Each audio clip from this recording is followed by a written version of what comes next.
tired, so tired, overtired. Hey, this is Brett Terpstra. I am without my usual cohorts, Christina and Jeff. So I wanted to, get an episode out for all of you listeners, and I reached out to Melissa Davis, known as the Mac Mommy. I don't know if they're still known as the Mac Mommy, but in my lifetime they have been. Um, Melissa, why don't you introduce yourself? Let people know, like, long time, like, Mac personality, podcaster. Tell us where you came from. Where did I come from? Outer space. I came from being a mom. I will admit, this is hard to admit, but I will admit I started out as a mommy blogger. That's like kind of a bad word nowadays. But yeah, this is way back when then. Yeah. So we're talking like, well, my oldest is going to be 20, Brett. My oldest is going to be 20 this summer, and the end of June. He'll be 20 years old. So that's about how long I've been doing podcasting. I mean, I started like when, well, you know what? I started listening to Adam Christensen's The Maccast. Sure. When Like I one was of the very first Yeah. podcasts. In Yeah. fact, I still listen to him on the Mac Geek Gab. Like his voice is just so soothing to me. I used to like that was back when I remember I had like an old G4 Quicksilver Mac and in the stinky little back room of our old house. And I used to download the podcast, burn them on a CD, put them in my Walkman because I didn't have an iPod yet at the time. I was never really that cutting edge. And I'd burn them on a CD. I put the CD in my Walkman, and then I would sit and nurse. I would nurse my baby. I would have to tuck the headphones. You know, I'd have the wired, kind of like I have now, Mhm. and tuck it behind my back, like behind my shoulder, because otherwise he'd like yank on the cord. And I would just listen to podcasts while I nursed. And then I met Victor Cahiao, and I started just kind of being like a serial podcaster, showing up here and there. And then it just kind of grew from there. And I do tech support. I'm an IT tech support person. People call me their computer guru. I mostly work with the senior population, our vintage people, which I'm slowly becoming one of them. We're all going to go that way. I feel like anyone who does Mac tech support deals with probably a population that skews older. Mm-hmm. Yeah, it's actually more, I will say it's actually more difficult to work with somebody younger, like especially people my age or people that are like, say, in their 60s, I consider pretty young, 70 even. So, but it's, the people are so interesting. You can learn so much. I love working with this population because they're like encyclopedias, and the stories they tell you and the things you learn, it's pretty amazing. And I have actually spent all day with some of them. Some of us just have really great chemistry, and it's there. I have ADHD. That's no secret. And I think when you get older, it doesn't affect everybody, but I do see a lot of what could be either they have ADHD, or it's like a kind of creeps in, and it's just a natural process of aging, cognitive decline. So, yeah. Some of my most interesting relationships over the last 10 years have been with Mac users in their late 70s, 80s. And they're definitely, the people that I've known have been technically capable and very interested in learning. That's why they follow me. That's how I meet them, right? They're like, they read my blog, which is just all nerd stuff. Yeah. And so they're technically competent, and they're doing things that I can only aspire to be doing in my 70s and 80s. Yes. I had a guy who was writing his memoirs in between like mountain bike rides. And so here's the thing though, is when you know someone online and they're in their 80s and you stop hearing from them for a year. Yes. You have to assume that they have passed on. And that is sad. And you never really get any closure because you don't know their friends or family. You never get like a notice, an obituary. You don't know where these people go. Yeah. And you don't know how to check in on them once your normal channels of communication are severed. Yeah, we're at that age where we probably start reading the obituaries. Like, I haven't Yeah, heard from right. so and so in a while. Oh, let me check the obits. I had before NV Ultra went on for what's it like 5 years now, without a release. I had a project called Bitwriter with David Halter, and I remember David you mentioning Halter that. Yeah. Yeah. And you he wondered, stopped responding. did you I don't find know. out any at all? Any Nothing. concrete? No. Nothing. I have put feelers out everywhere I can think of. I have no idea what happened to him. He went Richard Simmons, He huh? Yeah. Yeah, with less No fame, but contact. No contact. Oh. I'm lucky that in my line of work, I do typically hear from the family if they've passed on because I form kind of a bond with a lot of people. I typically well, don't lose clients unless they die. So, and you have some, like, in real life connections to these oh people, yeah, yeah, right? I do. Yeah. I do both. I have some clients where I've never met them in person. I've only ever done remote. But most of my clients are local, the majority of them. But I still see them remotely too. So. Yeah, I've actually been hired by some people. Mostly, I've had two male clients who they got a terminal illness. They knew they were terminal, and they followed me online, and they pretty much hired me to take care of their surviving Shit. spouse. So that's a difficult thing, but I'm just honored that they chose me to help them out with that. So I've kind of been a bit of a digital undertaker in that regard. I want to take a moment to share something that has significantly improved my skincare routine, OneSkin. So we all have those days when our skin doesn't feel its best, and I've certainly been in that boat, especially recovering from surgery. And I was tired of navigating through endless products that promised results but often fell short. And that's when I discovered OneSkin. It was founded by scientists dedicated to longevity, and this brand stands out for its commitment to real science over marketing hype. They tackle the fundamental question of how to actually slow down skin aging rather than just masking it. And their groundbreaking ingredient is 0S01, and it's a proprietary peptide designed to help deactivate the damaged cells that contribute to aging skin. Since incorporating OneSkin into my routine, I've actually been noticing some improvements. My skin feels smoother, it looks more vibrant, it's definitely more moisturized. And so this is benefiting from its focus on supporting collagen and strengthening the skin barrier. With over 10,000 five-star reviews and validation from clinical studies, OneSkin has made a name for itself in the skincare industry. If you're interested in trying OneSkin for yourself, you can get 15% off your order with the code OVERTIRED at oneskin.co/overtired. That's 15% off at oneskin.co/overtired using the code OVERTIRED. Thank you for supporting our show by checking them out. So do you wanna do a mental health corner? Sure. I know you've listened to the show before. I know you know how this I works. know how this works.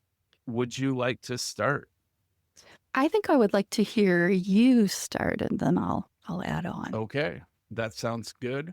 Um, so sleep continues to be a major issue for me. I actually for 4 days in a row last week, I got 8 hours of sleep a night, Wow. which was insane. I Wow. felt so good. Did you? Um, Wow. the first night, so I take Lamictal for Mhm, bipolar, mhm. and if I miss my evening dose, I crash and I sleep in the next morning, Mm. and I sleep soundly. Like, it's the best sleep I can get. And then I wake up and all of a sudden the withdrawal kicks in, and then I'm shaky and dizzy for half an hour after I take the dose. But that's after like a solid night of sleep. And it never works 2 nights in a row. Mm. And like I've tried, like maybe if I take Lamictal in the mornings instead of the evenings, maybe I'll sleep through the night. It doesn't work after that first missed dose. But then I just, without making any changes in my lifestyle, started sleeping. And I thought finally, after like 2 years of insomnia, I had turned a corner because I can't remember the last time I got 8 hours of sleep for more than 2 nights in a row. And then it ended. And then I hmm was up. I've been up since 2:30 today. I wondered. Yeah. I mean, I went to bed at 8, so that's still 9, 10, Mm. 11, 12, 1, Yeah, I 6 actually hours of dozed off on sleep. the couch around 8:30. Like if only I could just be in my bed right now, just be like transported. Yeah. Oh, Oh, sleep is I the worst. wish. If I could go back to bed, like sometimes I'll lay back down around 7 or 8 and get like another half hour of sleep, but it's really that like uninterrupted block of deep sleep that I need, not I take naps during the day hmm and I can usually fall asleep for half an hour, given that I'm usually functioning on 5 hours of sleep anyway. But anyway, I that that's just kind of par for the course for me. So like any of our listeners know that that's gonna be the Are first thing I you report. like kind of competing? Like, are you trying to get 8 hours because that's Yeah. what's prescribed? Have you ever thought No, about it's just letting it actually what go? works 8.5. Like I have back when I had the option to sleep more than 5 hours, like I Mm. did a lot of kind of experimentation Okay. So and you know where your determined sweet that spot is. well, it's see the spot changes as you age Yeah. though, Yeah, it and does. you need less sleep as you get older. True. So I can't say for sure that 8.5 hours is still my sweet spot. And I think honestly, if I can sleep 7 hours, I feel pretty good, and I Mhm. consider 7 hours a good night's sleep. Yeah, because mine's like between Um, 4 and 6. really? Yeah, see, I feel I worse don't if I function sleep well. more. Oh, I don't function well on anything less than 7 hours. I just have a Um, love-hate relationship with sleep. I just hate to sleep. I just would rather be doing other things. Life is just too I interesting. I get that. I get that. I as someone who's bipolar and has had like manic episodes where I'm hmm up for 5 days straight, like I love not sleeping. Yeah. Yeah. When I have the mania to give me energy and back it up, hmm it's when I'm just dragging all day and feel like a Yeah. zombie. The thing, the the plus side to it is the more tired I am up to a certain point, the better I can focus. Like my Mm, brain slows down true. and it's really easy for me to get into hyper focus.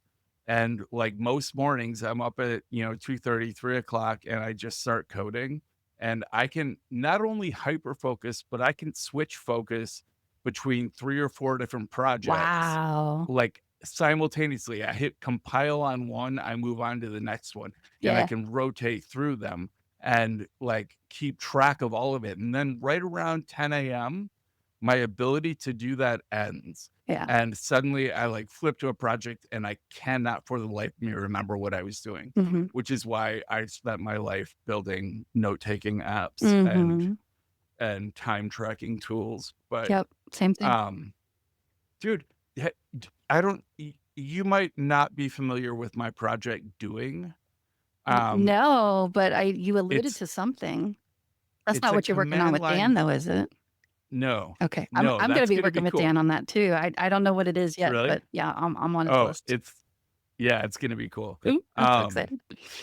no, doing is a command line tool where you can type things like doing now podcasting with Melissa, and Ah, it starts a timer for like what I'm doing now. And then I can ask it if I leave and come back, I can say, what was I doing? And it'll tell me you're podcasting with Melissa. Obviously, that's a weird example because I'm not going to leave in the middle of this, uh-huh. but then it can give you like totals, tag based time totals for your week and everything. It can show you like what you finished yesterday.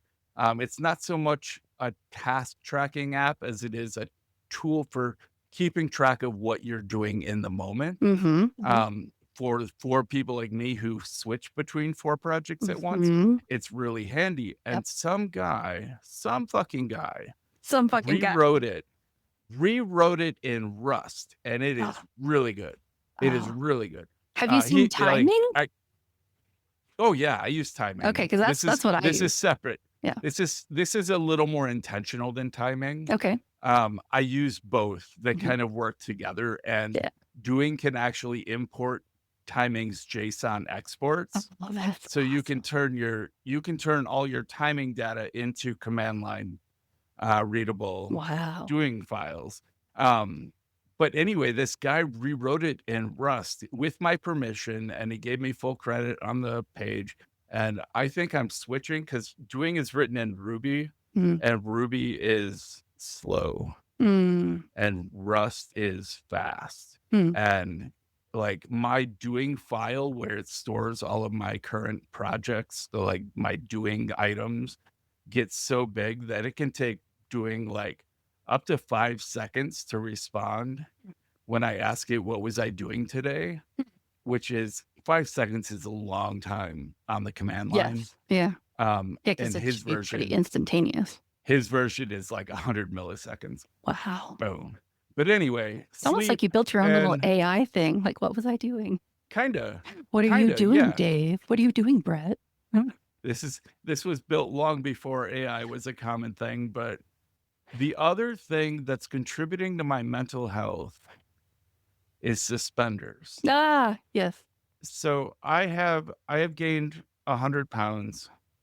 30 here. Not So, yep. not of my own choice, but like I had rapid weight gain, and I recently got a stenosis diagnosis, which I hate the way that I'm rhymes, telling you, we're like 23 and me here. I've got that but too. apparently during one of my like when I gained 50 pounds in like 6 weeks, my body was looking for places to store all the new fat and decided my spine might be a good place for Yeah. that. Yeah. So I have It's a bitch like fat that. in my spine and I have degrading discs. This Same. is separate from my level of suspenders. So I'll get back to that. Mhm. I Wait till you get it in your I eyeballs. oh, for real? Yeah. You can have, I have, what's it called? Cholesterol. Yeah. If you Oh, look at wow. your eyes really close, if you see like a white kind of ridge around your irises, that's cholesterol. Oh, wow. Yeah, I hope that hasn't happened yet, but who knows? Brings out the blue So in I your have eyes. all this extra weight, and I had a lot of trouble with belts. Belts hurt because they dig into my Yes. gut, and they don't really It work. marks. Every time I stood up, my butt crack showed, and I had to like Mhm. wiggle my pants up. And then I tried a pair of suspenders, and it was like a switch had been flipped. All of a sudden, my pants just stayed up without any constriction around my waist. Just like they just stayed with me wherever I went. No more And now adjusting. I can tuck my shirts in, and it actually looks kind of cool when you got the suspenders look going on, Yeah. which means so like for a long time I only wore one brand of shirt. Uh-huh. And because it fit my belly and it was long enough Long and like it torso. wasn't baggy around the top and didn't hang off my belly like a muumuu. Yeah. And like so More tapered. I only wore this brand of shirt and I own like 15 of them. That's And like, I would that's just cycle how through these them. dresses, they're just your Walmart $10 cotton tank dress. Yeah. Love it. No Yeah. tags. But now that I can tuck my shirts in and feel okay Ah. about it, I can buy those extra large nerd shirts, ones with Yeah. funny slogans and stuff on Yeah. them. And normally those would hang straight down off Yeah. my belly, and I hate the way that looks. But Yeah. now I can tuck those in, which means I can get back to wearing funny, ironic t-shirts. And Wow. it's like opening up a whole new world of possibilities for That me. is a So bonus for mental health. every day now I put on my suspenders and it makes me happy. Um, That's I, wonderful. It's almost like I a mobility aid. kinda, yeah. Yeah. Yeah. Speaking of, Yeah. I, so I have a monopod, um, like a tripod that folds up into a walking stick. Yeah. And it's nice and light, and it is an adjustable height because it's designed to be used as a camera tripod. Um, and I've started walking with it, Yeah. Kind of like and you're hiking, yeah, like ski yeah. poles. Mhm. Like one of my fat friends has literal like ski poles. They're like half height ski poles. Yeah. And they walk with them, and it helps them a ton. And I Yeah, keep hikers use meaning those. to try that out. Mhm. But a walking stick really does help with my stenosis, but I can Mm. still, even with a stick, I can only walk for about 5 minutes, which is about 0.3 miles. And then I have to stop and sit. And it's been a real pain, literally. And is standing Um, difficult too? Standing is worse Yeah. than walking. Same thing. Yeah. Standing's worse. Yeah. Like if I am in the kitchen and I'm at the stove cooking, before the onions start to brown, I have to sit down. Yeah. Yep. So we now have a stool in our kitchen. Do you have one in the And- shower? Because that's Yes. where it's at. Well, our Yeah. shower has a nice, like the back of the tub is a seat. Oh, okay. like- Yeah. I don't know if this house was designed by old people or not, but it's certainly, everything is relatively accessible in that way. But the stool in the kitchen means I can cook dinner. Emptying the dishwasher is the worst Forget for about me. it. That's Yikes. just like bending over, picking stuff up, and then just moving back and forth like the 5 feet across our kitchen. It takes me 3 stops, 3 rests to get a dishwasher emptied. Oh. And then I'm kind of ruined after that. I hate it. And I Do you hate have that I a can't. stress mat? What's that? Like a Oh, soft you mean like cushiony mat to n- stand on? no? Gotta get do you a think that couple of would those. help? Oh yeah. Yeah, I have I one in used to front of have the one. stove and one in front of the kitchen, and I don't even do the cooking. Ha. I used to have one of those in front of the stove when I didn't have pain, but just because I was really getting into cooking and I was spending a lot of time and I was starting to feel it in my knees. Hmm. Yeah, maybe I should do that. I think it's a fatigue mat, I think they call it. Yeah, Yeah, plus sounds right. they look cool if you get little designs on them and stuff. Yeah. Oh, we could spend the day talking about just mobility aids and ergonomics and all that kind of stuff. Well, it's your turn. Talk about Yeah. whatever you like. Okay. Yeah, you give me some ideas to talk about. Yeah, I struggle with a lot of the same things that you do. I'm always like kind of comparing notes every time you post something. I'm like, oh no, because you talked about you haven't started the injections yet, have you?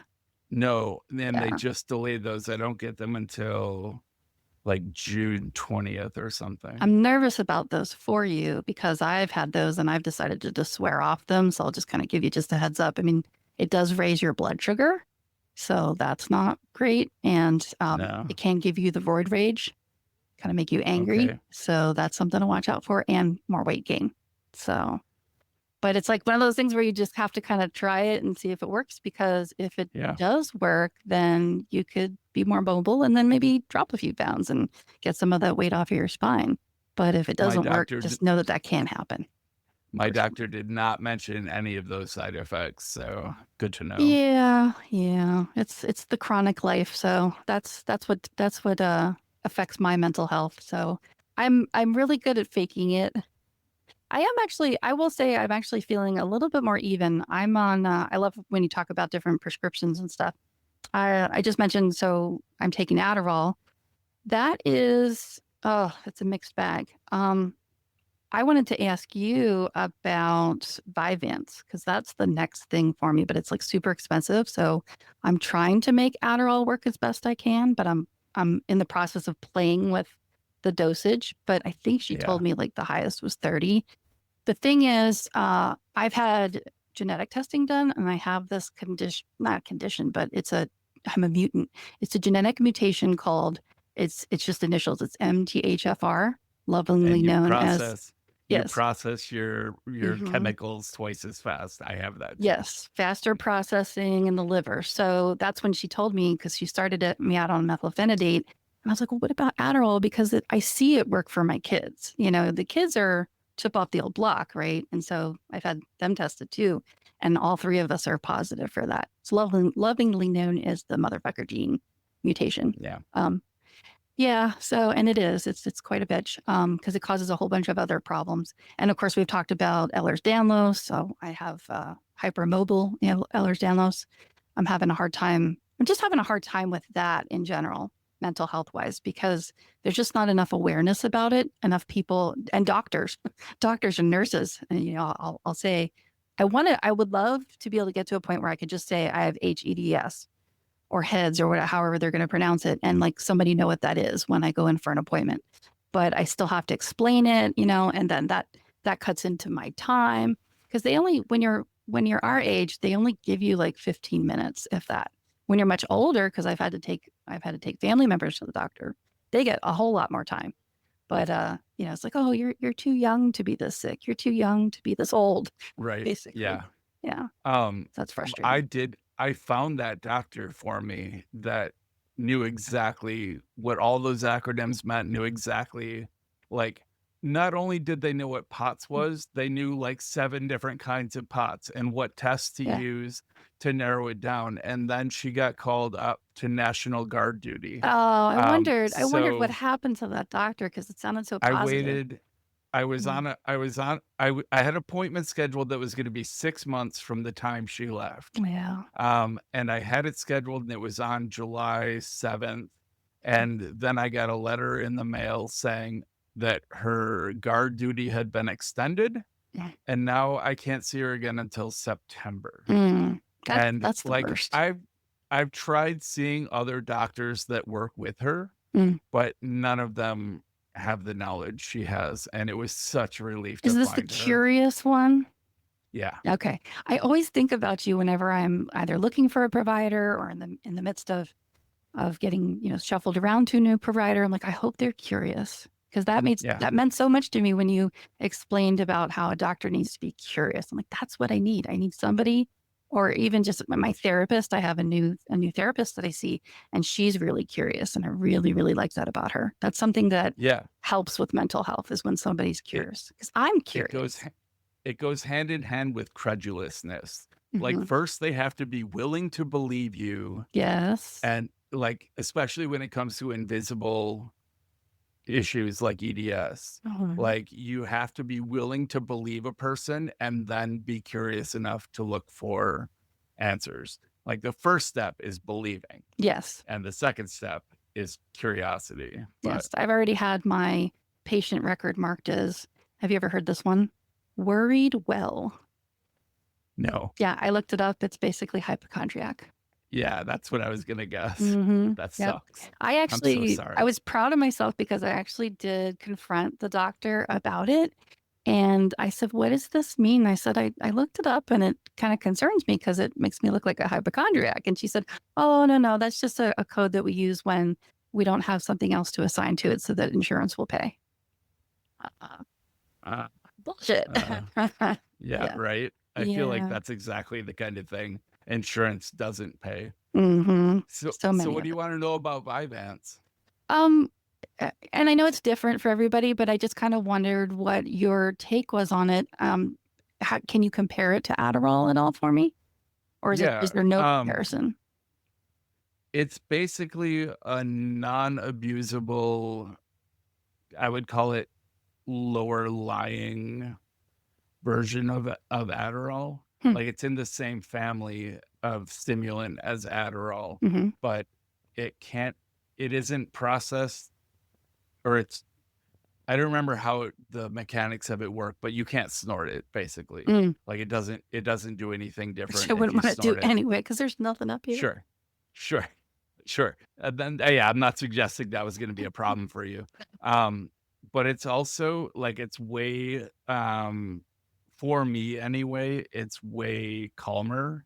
Oh, yeah? And there are people that say it doesn't do anything at all. Right. Well, that's Especially why I a lot wondered of with people the a lot of liver people say the processing so generic fast. version doesn't Mm. do anything, Mhm. and that the name brand version does, but I haven't found that to be true. Like the generic, which you're correct, still costs like $200 a month, for the generic. But it's not my favorite. I wondered Like, what made you stop taking it. Did it just not work for you? no, I still take Oh, Vyvanse. you do? Oh, Uh, okay. yeah. I used to take Focalin, which I Mhm. loved. That really Um, worked for my kiddo. Yeah. but it also triggered my mania. Mm-hmm. And so I was always walking this line of like, do I want to be super productive Yeah. and manic Yeah. with like weeks of depression in between? Right. Or do I just want to be somewhat productive and stable? Which is why I stuck with Vyvanse. Okay. And my doctor loves it enough for me that she won't prescribe anything else for me at this point. Like I've Wow. asked about switching. I've asked about moving back to Adderall and things like that. But It seems like um, you're kind of on an evening out. yeah, Yeah. I haven't had a manic episode for a couple years now. Mm. Do you track it? Um, Do you have you ever seen those? I keep seeing these ads for, because the algorithm feeds us this stuff for wearables that are I think it's called visible, so it makes your symptoms more visible instead of invisible. Like, do you track it? Have you nerded out on your own data? tra- like my mania and depression. Yeah, like, do you track I it and look at graphs or anything like that to help see. you? I've never had to use an external tool because I can just look at GitHub contribution Ah, graphs, uh-huh. and I can look at my RSS feed, There you go. and I can see exactly, like, for a period of like 8 years, I can pinpoint exactly where my manic episodes were, Mm-hmm. because that data is historically preserved Mm-hmm. out there on the internet for all to Isn't see. that cool Um, though? it's well, and that's like I built tools that gathered those various sources of data. And then there was a tool called I forget, We'll think but of it as we talk. it could pull in all that data. Mhm. Bell Beth Cooper, Hello Code. I can't remember the name of the app. Yeah, they'll come to you Um, eventually. Sure.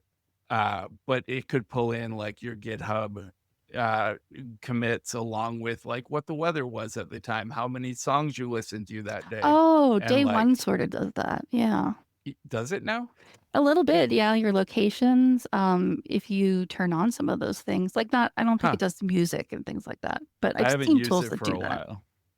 I Mhm. haven't used it for a bit. I was going to but switch to the journal app. I was actually I held off on upgrading to Tahoe for the longest time, but that one kept nagging at me because I thought, oh, maybe, I mean, as much as I love day one, I thought about actually switching over, but no, I tried it. I'm going to stick with day one.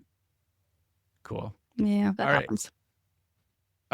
So did you have more to add to your Oh, mental health planner? I was gonna add on to what you were talking about with the suspenders. I did start, I think you probably, well, yeah, you commented on it. I started using a cane, and that I have mixed feelings about that. I should have brought it in here so I could show you. I'll show you later because, anyway, it's purple. I did get a pimp cane. That's what my husband calls it. Nice. I thought, damn it, if I'm gonna use like a cane, then it's gonna be purple, and I'm gonna like looking at it as much as I hate to use it. So I've been trying to use it.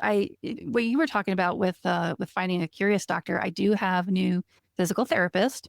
So I'm really happy about that. Same kind of thing where she's super booked. I think that's just how it is. Like the really good ones, they're good, and For sure. it shows because it's hard to get in to see them. So yeah, so I'm looking forward to that. We're going to be doing. Have you heard of somatic therapy? Yeah. Yeah. So have you tried it? Do you like Yeah. it? Okay, that's what Yeah. I'm embarking on. I actually have a friend who teaches classes in it. Oh, Al probably knows And about that. yeah, Yeah, I'll talk to and them about it. it is amazing how hard just doing motions you're used to, but doing them very slowly and Yeah. intentionally. Yeah, that's It is part of like dreading. you just like doing like a clamshell where you drop your knee, you're on your back and you drop your knee down to the side and bring it back up. Like that motion, most of us, even infirmed people, can do that okay. Yeah, you You take try to do that and take like 5 breaths in each direction and you'll start remember. shaking. Mhm. It's very difficult. Yep. Yeah. Yeah. But it's good. Like it really retrains your muscles. It strengthens, retrains, and helps with finer motor control. Oh, that's interesting. Yeah, I'm a little bit on the skeptical end of it, so that's why I'm glad that you vouch for it too. It's like I know that it works, but I guess I want to understand the science of it a little bit more. Like for example, I've tried acupuncture, and I just didn't feel like it did anything for me. I Yeah, think you same. have to be like a believer, and I just I think so.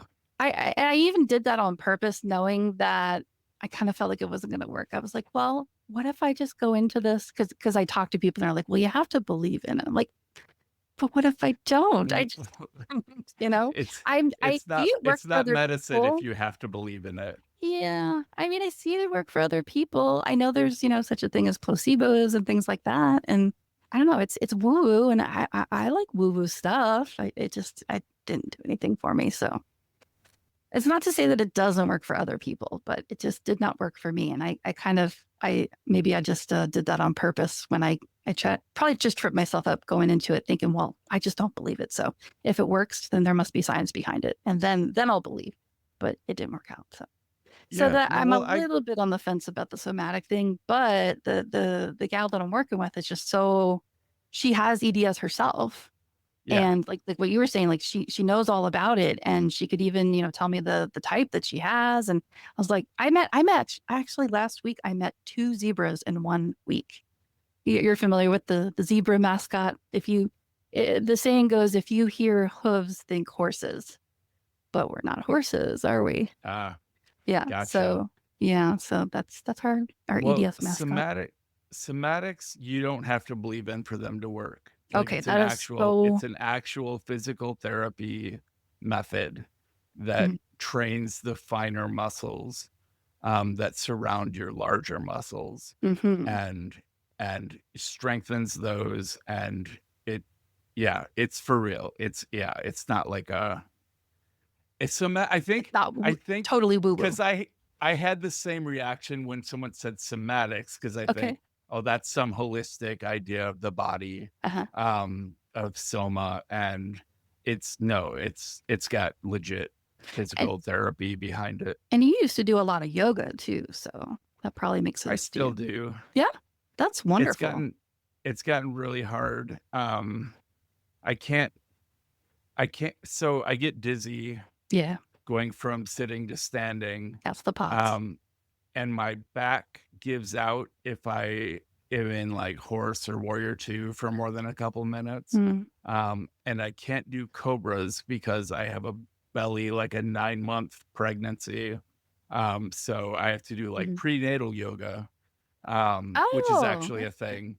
that's a good Um, idea. I'm glad you brought that up. I should look into and, that. and I do chair yoga, Mhm, where I take the class that everyone else takes, but I modify it to work with like there are defined moves that you do with a chair mhm. instead of doing down dog, you do like a 90-degree down dog holding the back of a chair. Oh, wow. And you put like a knee on the chair to do warrior 2, so you're actually resting. And Oh, and you can do it fully seated too and get at least the arm exercises out of it. So that I've been sounds trying to fascinating. maintain flexibility and some endurance. I'm not doing yoga the way I used to do it, but I am still I've doing seen it. some of your poses. It was pretty impressive. Yeah, back in the day. When Yeah, you could be upside down. you're right. I should look into that because although I'm done having babies, like far done having babies, you probably know about this too. I have polycystic liver disease, which is a really rare type of liver disease, and it's not fatty liver. Oh my God, I have to keep telling doctors that. That's the other thing. It's like, it is not fatty liver. It is not. They're cysts. It's a totally different thing. I'm basically full of bubbles. But it feels like that's why I went in to get it. I didn't actually get that checked. I found it accidentally when I went in for a heart CT. That's when they found it, and for a breast MRI. So both those types of scans caught it.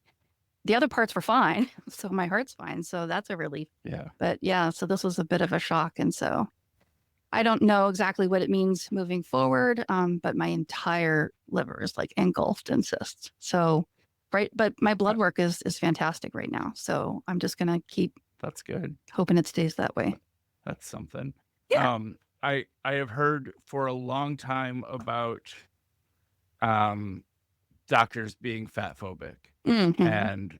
and always Mine assuming certainly is. that I'm always assuming that your health issue is because you're fat Yep. and not even looking for underlying issues, which has been an interesting experience for me because that really never happened to me. Mm. At least not once I switched to Gunderson from like a local clinic. Then I realized that it's not just being fat that gets you stigmatized, it's being a fat woman. I was gonna say try Um, having a uterus and being fat. yeah, yeah. Yeah. Like I talked to one of my best friends, April, who And even has by been on even by Systematic. women doctors. Yeah, That's what yeah, blows and my mind. that's what April tells me. She tells me all these horror stories. Even after finding care she trusted, she still has to deal with people saying, "Well, if you just lost some weight." Like Mhm. she's been fat her whole life. She's in better shape than most skinny people I Yeah. know. Yeah. I mean, she does sit-ups with 50-pound plates and does like 5, 10 miles at a time on her bike. And like she's in great shape and still has to walk with the ski poles, Mhm. and she's getting her second knee replaced this week. And like it's just infuriating to hear the way that doctors dismiss You know what the problem is, everything Brett? that she goes through. What? Not enough doctors have watched fat pole dancers. That is the problem right there. They need more education. Um yeah, there are a couple of queer burlesque shows Burlesque shows, in yes. Yeah. in my area that almost always include a plus size pole dance, and it is amazing to see. Oh, it's mesmerizing. It should be an Olympic Yeah. sport. Remind me Yes. to send you the link to, unless you've already seen it. Have you seen the Deadpool pole dancer? No, I don't think Oh, so. you were in for a treat. We might just have to put that in the show notes, but I don't know if your listeners are into that. It's fully clothed, but there's even blue Crocs involved. So this is nobody that you're seeing on the screen I right wondered, now. yep, I wondered. Oh, he looks so soft. So you've gotten really into mechanical keyboards. I have. In fact, I was gonna see how this might sound, but I brought my little box of keycaps to show you so that I could say, "Welcome to my ASMR show." Is that a thing? I bet there are ASMR like key switch testing. Oh yeah, yeah. I've run across a couple of videos where they'll have a hashtag ASMR in there, and that's what it is. Do you experience ASMR yourself? No, No. So when you listen no, to those videos, you don't get like the tickling of the spine and stuff. no. 'Cause I do. It goes. I forget. I always forget what the acronym stands for, but it has something to do with the meridian.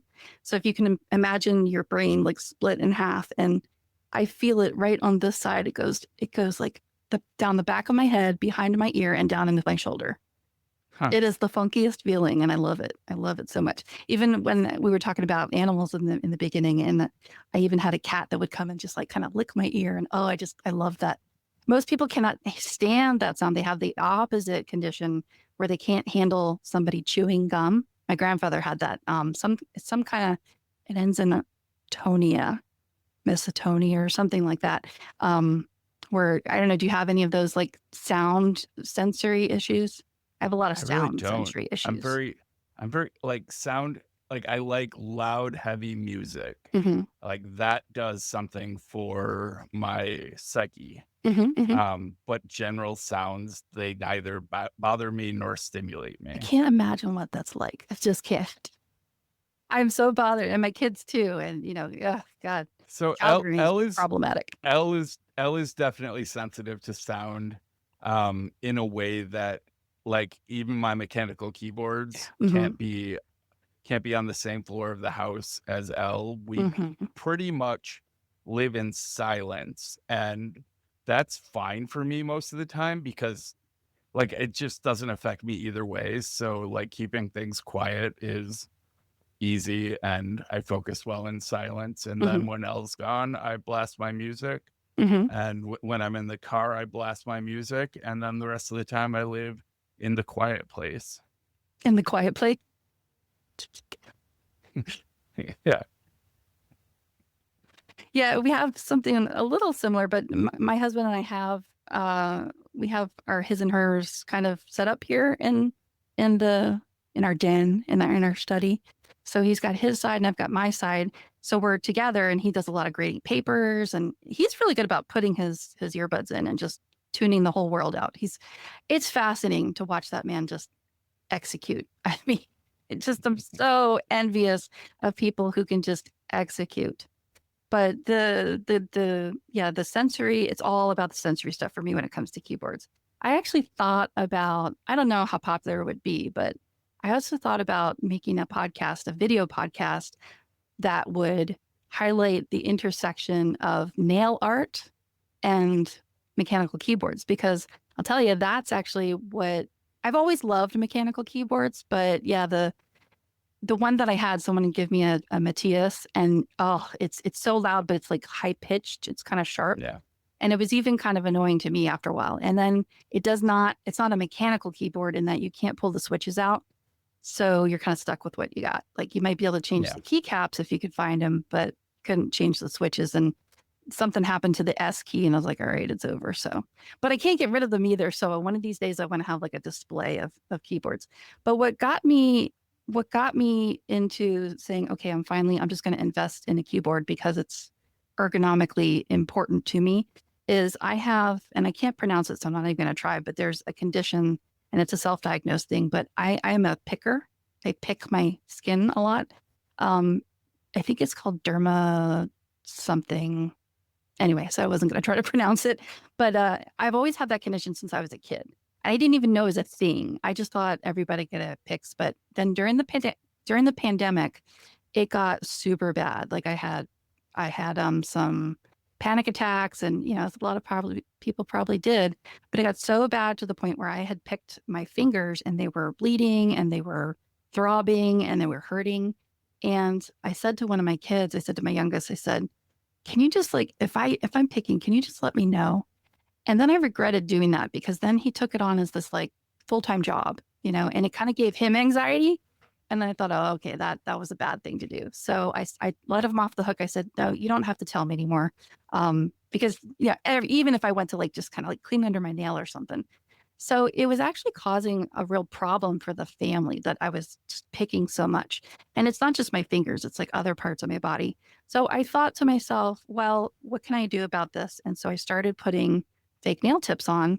And I hate to be all I don't know, I try not to be a very vain person, but I really started kind of falling into the nail art side of things. And I just recently learned how to do gel and work with, what's it called? Not resin. So that's another ASMR thing. Do you like to watch resin pours? Have you ever seen? I do actually. Yes. That's okay. So if you like resin pours, if you like to watch the viscosity and the way the chemicals form together and when they mix colors in and stuff, that's what it's like with nail art, but on more of a macro level, because it's, you're working with small stuff.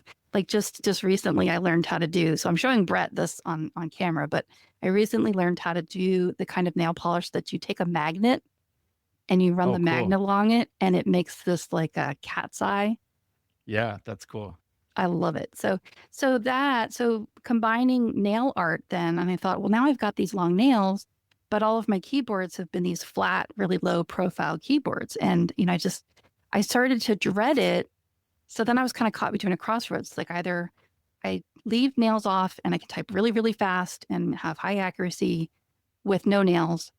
But then as soon as I get a little snag or something, then I start picking and then it's all over then.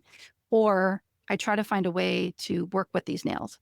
So that's what I started thinking, well, maybe if I had higher keys. And so then I just, rabbit hole. Went down the rabbit hole and I've just kind of been there ever since. And it really, I think, let's see, how long ago did this start? It's only been about maybe 6 months or something like that. So, but in that time, so I've started building a collection of switches. So I've been really interested in both the keycaps and the switches. I've got my baseboards. I like my Royal Kludge the best. I'm going to show Brett my row clutch. Wow, So this that's is what pretty. it's looking like right now. Yeah. It is very purpley. I did post some pictures. I don't know if you do pictures in show notes, but I could take some pictures for you. It's got a knob. It's got, let me see if I can do it real quick. Do you use the knob? I have a couple keyboards with knobs and even a joystick, and I never actually use them. Good question. I use it. I try to use it for volume at times, and that's probably what I use it for the most. But this one does have let's see if I can get this into focus here, backwards and upside down. It's going to be upside down, but you see how you can put your logo on it. Yeah. Nice.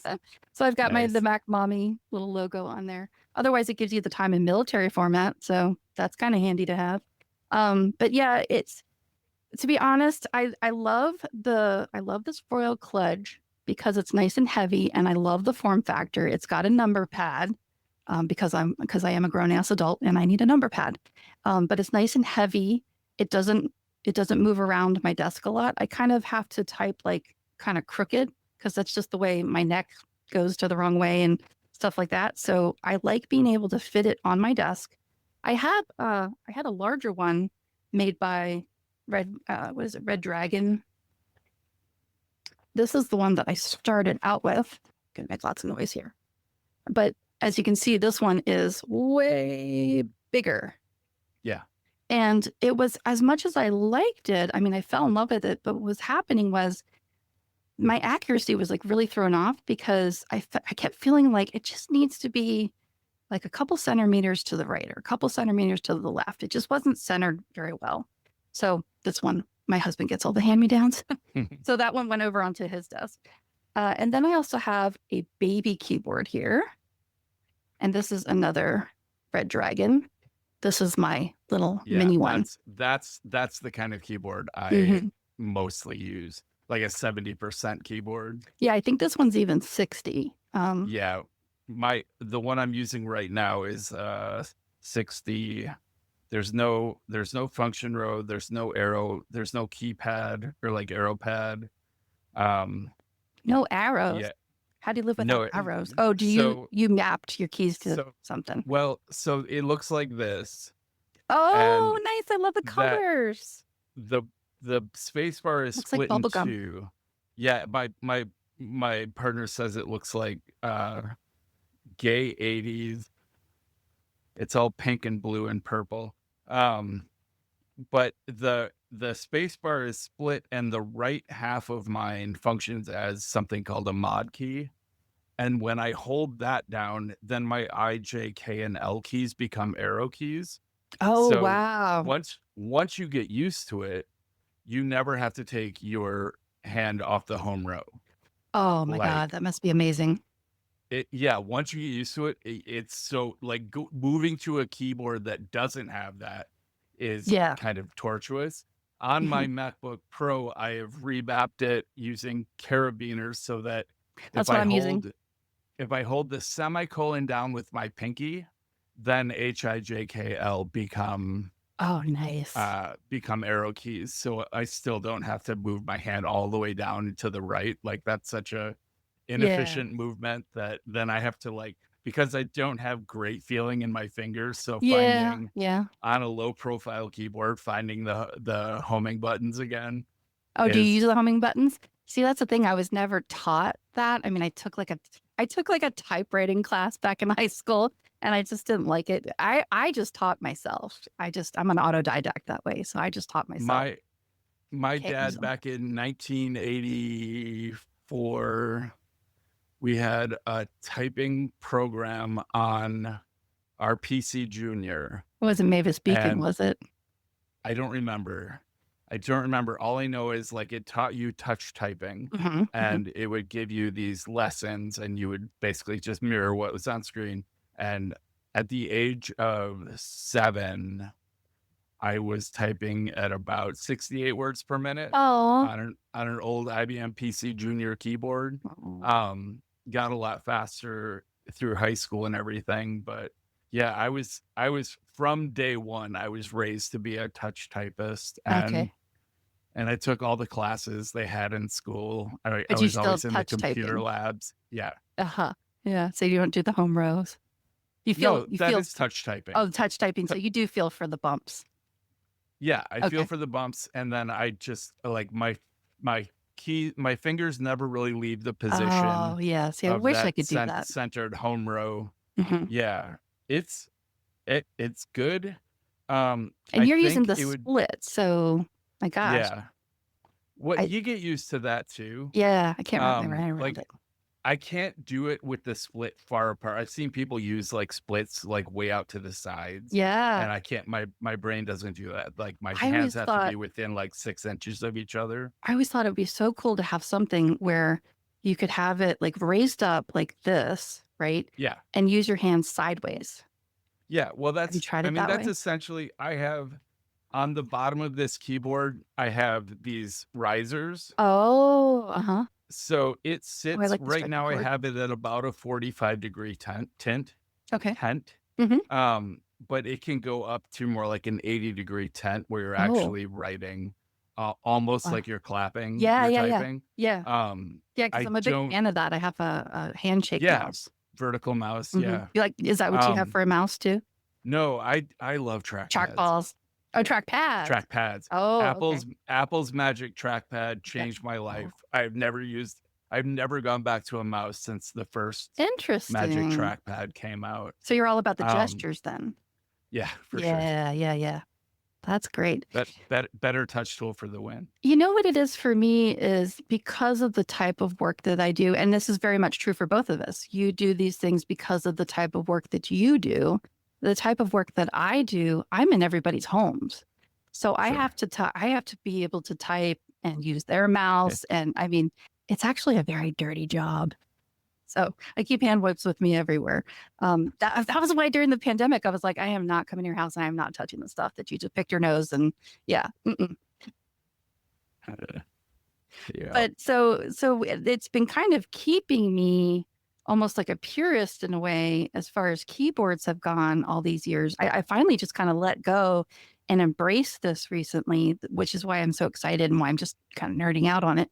Because when I worked in, like, I'll call it the industry, I got my start in pre-press. So I worked in pre-press. I was a typesetter, and that's what I kind of miss. We had the old clunky beige keyboards, and I had my muscle memory such that I think my option key would have like the indentation of my nail on it, because I had, just like you have, keys that are programmed. I was a Quark queen. I don't know if you're familiar with Quark Express. Oh yeah. Oh, I love I was that. a graphic designer. Okay. I know Quark. Yeah, I loved it. And I used it back in the OS 9 days, OS 7 really. That's when I started out. I did not like the OS X version, the OS 10 version of Quark. Did not like it at all. No, but that's about It the was time slow that Adobe came out with in what was design. Adobe's InDesign. Yeah. I used that By briefly. the time I had started my own ad agency, we were all InDesign. No one Oh, was using nice. Quark Okay. anymore. I mean, it was And none of the beautiful. print shops expected Quark files anymore. Yeah. Oh, it was so expensive. I remember I had to buy it when I was in college, and I remember it cost like $800. I'm probably still paying for that. Damn it. With an interest. Yeah. So that's how I got my start originally. And that's how I was doing. I went to, so I have a Bachelor of Fine Arts. I went to college in order to be a designer. I wanted to be a designer. Me And too. that's what I thought I was good at and thought that I liked doing. Because, oh, you're a girl, go to art school. You like to draw, I'm always bitter about that because I really wish that I would have been able to go. I mean, this was, I'm 51. So this was back in the day where girls don't do computers and girls don't do coding. Girls don't do computer science. They didn't even call it computer science. They didn't even call it graphic design back then. It was commercial art. So I studied that, and, I liked it because I thought, well, this is what I could take my art and make a living into it. And then fast forward, I just started to fall in love with the technical troubleshooting side of things. So as good as I was at the technical typesetting and the technical, like putting pre-press things together, key sheets and things like that. Do you remember? Did you ever use a program called Quick Keys? That was one of the It ones sounds where familiar. you could I don't map your own remember. keys to things. Yeah. So when I was in pre-press and doing typesetting, I used that program and I mapped all my keys and I had all these quick keys and stuff so I could go really, really fast, you know? So when they wanted something done fast, they gave it to me and I could just fly through documents with this. But then as people learned that I was good at this kind of stuff and troubleshooting, they're like, oh, hey, Roger needs, has a problem. Can you go help him? So Sure. I go over to his cubicle, I sit down and he's got nothing. Yeah. Got Yep. no quickies, no nothing. And you just kind of get lost because your muscle memory just adapts to it. And I couldn't help people the way, and that was what it was about for me. I really liked more helping people and troubleshooting and the technology side of things than the actual design process. So I kind of went to the other side with it. And so I just kind of like vowed that, okay, I'm not going to do any kind of like customization on my own workstation because then my muscle memory will map to it. And then when I go to sit down to help somebody else, I won't, I'll be so much in my own world that I won't be able to help them. And so I just kind of like remained a purist for the longest time. I wouldn't make too many keyboard shortcuts, a few here and there, but I tried not to make too many because I just didn't want to be lost when I sat down at someone else's machine. And so then, fast forward to today, and now I'm like, you know what, screw it. I think I know enough about people's different setups and stuff that I can kind of float between the two. I've got to take care of me now. So Sure. it's more of a My self-care thing. the story that comes to mind about using other people's computers when you're used to using your own shortcuts is for 20 some years, I have always remapped my caps lock key to be an escape key. Oh And yeah? this is before I ever, do you know what a hyper key is? Like now I have a hyper key, but if I tap it, my caps lock, it's still an escape key. Mm-hmm. And I was working for Engadget and I had been brought in to, I don't even remember. I was fixing something on a server and it required me to SSH in and use Vim Uh-oh. to edit a file while the company they had just bought, I was in their offices and they handed me a computer and they're like, can you do this? Well, watch. Oh, And hate being watched. so I don't know if you use Vim, but you have to use the escape key all the time in Vim. Okay. Vim has 3 modes and you switch back to normal mode by hitting the escape key. Already sounds And painful. so I'm just super used to hitting it with my pinky to the left. And I'm using someone else's computer and it's not remapped. So while they're watching over my shoulder, I'm like, Worst. I'm hitting caps lock, typing the wrong things, having to like backspace, and then I just keep doing it because it's such muscle memory for me. You can't fight it. Eventually, it was a Mac, and I eventually remembered I can just go into system settings, into keyboard settings, and I can remap the modifier key. Yep. And I pulled myself out of the fire at that point. But yeah, it was I've had to do that on a client's machine, and I always have to make a note of it to remind myself to put it revert back because I've done that before. I screwed somebody over because I can't use my computer. What did you do? Yeah. Like some people, they just really like their mouse cursor to go really, really slow. And I'm like, I'm on the clock here, man. I gotta speed this up. Can't get anything done. Yikes. Should we wrap up with a GrAPPtitude? GrAPPtitude, yeah. So I have 2 picks and they'll be short. The first one is by the time this episode comes out, Bartender 6 Pro will be officially released. I love Bartender. Yeah. Well, and they went through a bit of a rough patch when the company got acquired and they had like Beacon software in it. And they explained all of that and they made amends and they took the Beacon software out and became a very transparent company. So there's no reason not to use Bartender anymore because it really is the best of all of the menu bar managers. Mm-hmm. And one of the nice things that 6 Pro adds is a notch. It's called the top shelf. And when you hover over the notch on like your MacBook Pro, or it can actually add one for you on a non-notch computer, but you hover over the notch and it opens up a shelf that shows you like the weather and you're now playing like music info. And then it has a file shelf you can drag files to as you like move Oh, around your computer and then drag them out of to a new location, and a oh, clipboard manager.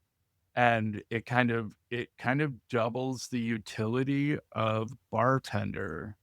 Plus they made groups, like, so Bartender's always been good about creating a second menu bar, right? yes, But I use that. but as of 6, they added groupings, so you can have Mm-hmm. icons in your menu bar that open up smaller Yep. menu I have bars. a little unicorn emoji. Nice. I have 4 or 5 groups, and I keep my menu bar very trim. It all Mhm. fits on the right side of my MacBook Pro's notch, even though I run well over 30 utilities. Oh, wow. Um, so yeah, that's a top pick. Then there's this new app called Sortio or Sortio. There have been a bunch of these AI file sorting apps that have come out. Like there's been a glut Hmm. of of of apps it's become a really crowded space. These apps that can like purport to read your files, determine what kind of file they are, and then sort them into subfolders for you.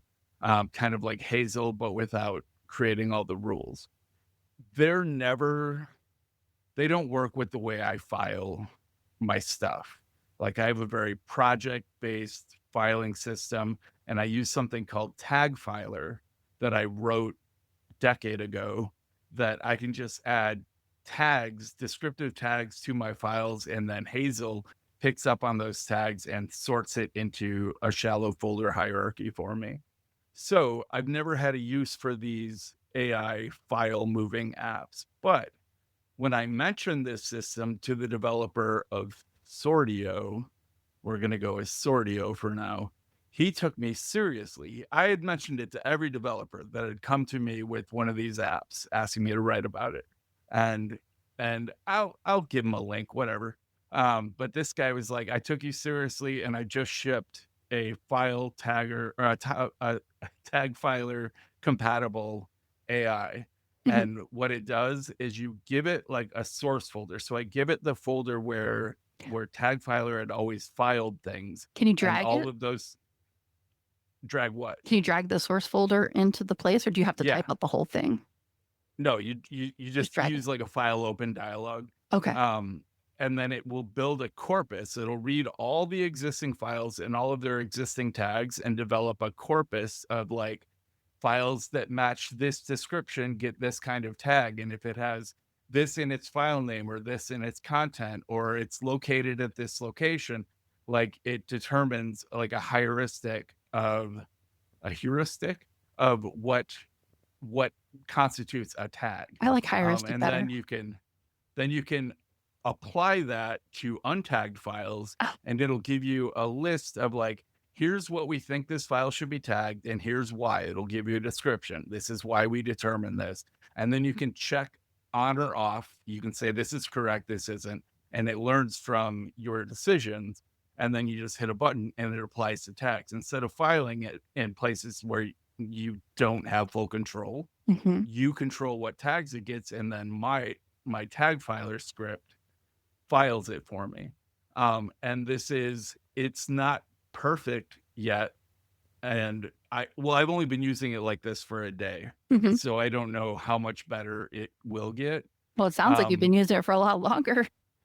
well, I've been using my tag filer system forever, Yeah. Yeah. but this new AI system I'm describing, Yeah. I literally just like fired up this morning. I was But thinking yeah, about doing something like it's that in exciting. Claude, except that gives me a great idea because I just have right now I have folders that are just called file these. And one is file these images, file these PDFs, file these pages, well, file these whatever type of file it is, because those are the main types of files that I work with. And I thought about writing something using Claude I started the process, but then I got pulled away to something else because ADHD. And I started telling it, like, I want it to go through all of those folders and take out, it's the medical records, of course, that Mhm. I save. Because I download and I keep copies of all my medical records in case I have to move to some other place. I mean, my chart is really great. Do you use my chart? You're Yep, familiar with yep. that? It's really great. But what happens if, the system, if they decide to go somewhere else? Because I've already had my Yeah. medical records lost. So anyways, so I have all of those. But the way that you're describing tags, because right now I use folders that I consider categories, but maybe tags Yeah. would be a better way to do it. I could just leave them in these big bucket folders and they'll just Here's my tag them. old pitch. Here's my old pitch. A file can exist in one folder, or you can maybe alias it into multiple folders, but that's a pain in the butt, as you've been using a Mac long Dangerous. enough to know that's not an ideal way. It's not good. Tags, you can have as many tags as you want on one file, and then using Spotlight and searching for tags instead of for folders, you can find all the files that are related in one way, and then the subsection or cross section of files related in another way. And you can combine tag searches. You can say, only show me PDFs that were from this year that match this topic, like this particular like when was my project. last mammogram, or when was my Yeah. last, this would be amazing for medical files. Yeah. Okay, I so highly recommend tags. my Anyway, money. okay, your turn. my turn. So since you did two, I added on another one because you reminded me about it. But the first one I'll talk about is Sketch Party TV. And you said you've Fun. played this. Have you played Yeah. it with your friends? It is so Yeah. much fun. It's like Pictionary. And then you can customize the word lists. Have you done any of that, or do you just use the built-in words? I did know you could do that, but I haven't done it, no. Oh yeah. So you can make up your own word lists and put them in there. It's really great for it's all ages seem to like it. I mean, my stepfather is like 80 years old, and he at first was like, no, I don't want to play. I don't want to play. And then we kind of like made him, and then he started to really enjoy it. So you definitely have to give it a try. But it's basically like Pictionary. You pass around an iPad. There's an app that's on your Apple TV and an app that's on the iPad, and it has, teams. I want to say you can have 4 teams, maybe. We've only ever done it with 2 because we haven't had enough people. But you can create your teams, you can color code it, and then you pick from either a pre-populated list of words, or you can make your own list of words.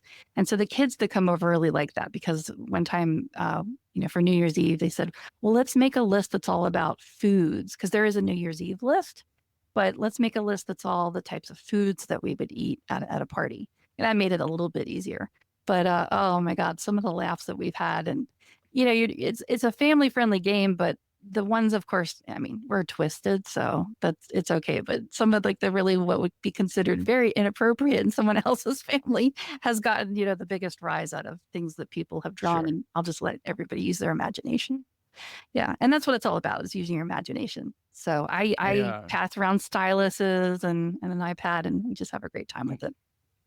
So drawing on an iPad is not ideal for me anyway. Yeah. And in the times we've played it in a party setting, it is what it is. Like it becomes almost a handicap, the quality of the drawing. Yeah.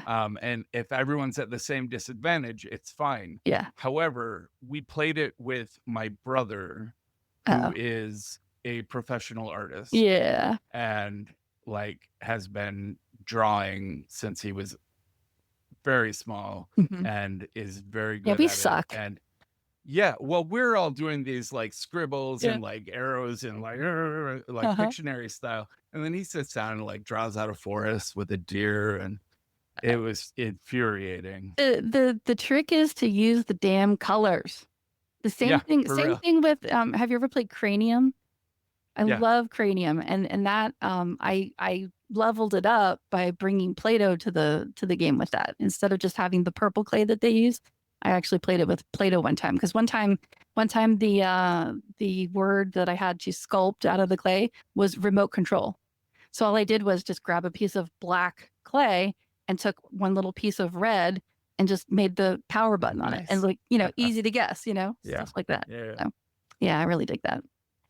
So that's a good one. I definitely recommend that. It would be a good gift app to share too. Oh, for sure.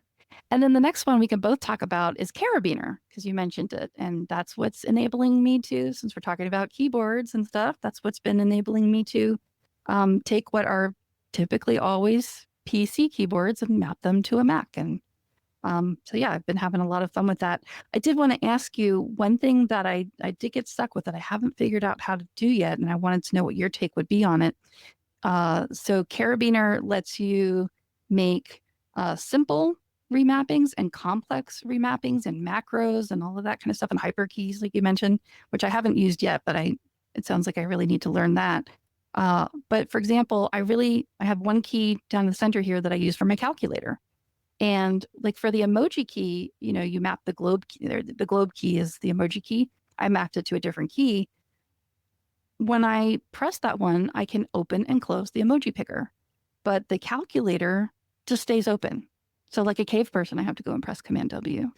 But I would really like one key. Can I make it toggle? The emoji picker is designed to be transient. Like it by default, it comes, and when you pick an emoji, it goes.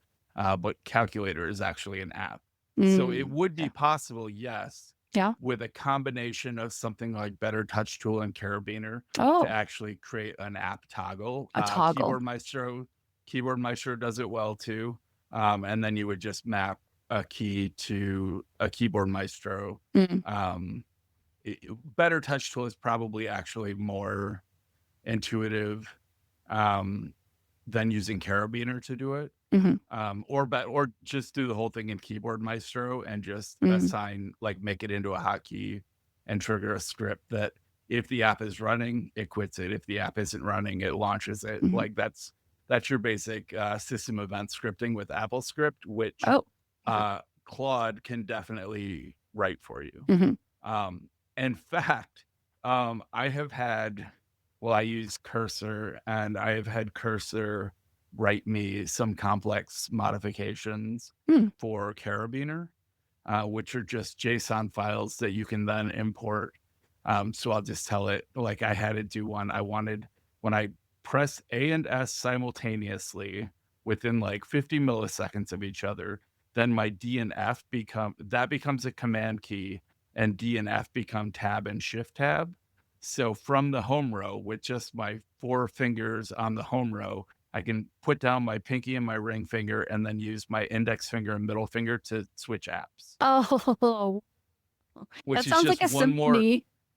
more way I don't have to move off the home row. Nice.